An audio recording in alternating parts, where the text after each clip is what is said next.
Hey Taylor, just taking a quick look at your poster. A good first start. I like it. I would give it a try without the justified and see how that looks. That might be a little bit better. Um, and I'm thinking you could get by with a bit more bulleting here. I don't like the way this is lining up here. We can scooch this up a little bit and align the introduction and methods, for example. Other quick comments with regards to the bullet points.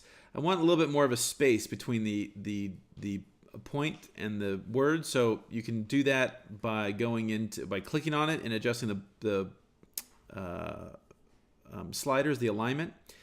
Next, it's whatever it is. If this S is here or this S is just over to the right a little teeny bit, the next line should come to that exact point. Okay, it doesn't wrap back and go all the way to the end.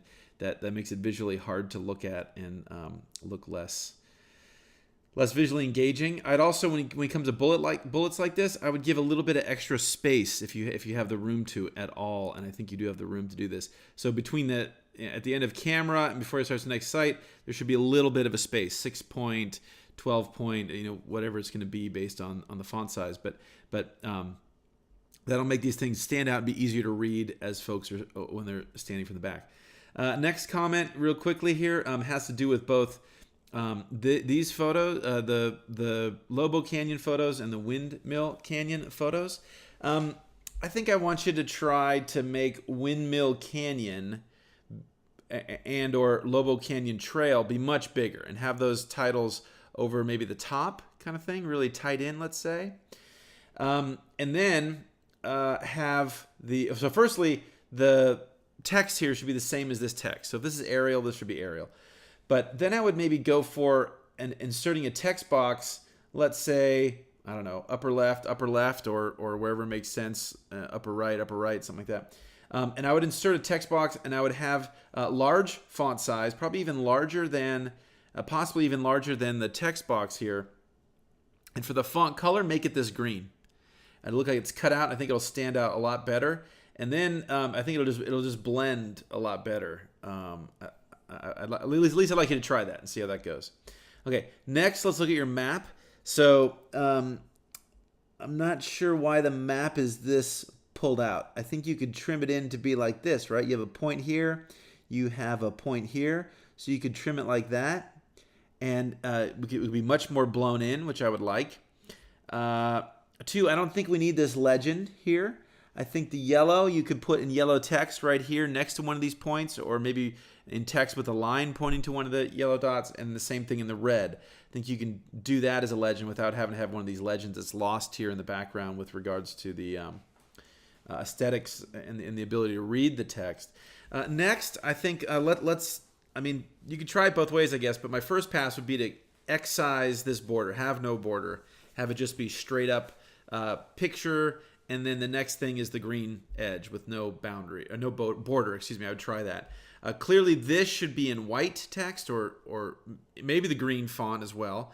Another way you could do that is you could just leave it completely blank and then insert a text box over here for your title. That's another way to achieve the same thing. So in other words, you could have this map exported that's only going to have the scale bar, only going to have the north arrow, and then you don't need a legend box if you insert the yellow text, insert the red text, and then insert the title text.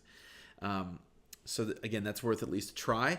Then lastly, these points that you have, I would make them larger, right? So I'm sure this looks good on the screen when it's nice and you can zoom in and do all that kind of stuff. But from sitting far back, some of the dots are getting lost. So let's go ahead and make those dots maybe twice the diameter or so that they are now. See how that looks. Next, let's have a look over here at your bar graph. So cool. These are all your different components. Again, I'm thinking it might be better to, or at least try this. Don't have this legend inserted, and just insert a text box that says Woody, whatever, dark green letters, and then an arrow pointing to that, dark green yellow, and dark green, or whatever, blue, or whatever the case may be. Try that. I mean, maybe not. If you are going to go with this type of legend box, the symbols need to be a lot larger. That's too small. So something has to change. Either have a much larger text box there in the legend, or much larger color box in the legend, or try that other approach that I mentioned.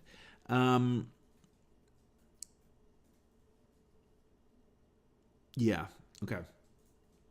Another thought I had was maybe the old one could be straight up whatever the heck it is, and the new one could be stippled, or the new one could be hollow, or something like that, which might sort of emphasize that it's the 51 versus the 2014, the 42 versus the 2014, etc. Somehow I want you to emphasize that. Another way you could possibly try doing that is to draw a bar, a line between these two groups, and write on there. So in other words, underneath this bar, it might not be labeled Lobo Canyon 1951. It might be labeled 1951. And under this bar, it might be labeled 2014.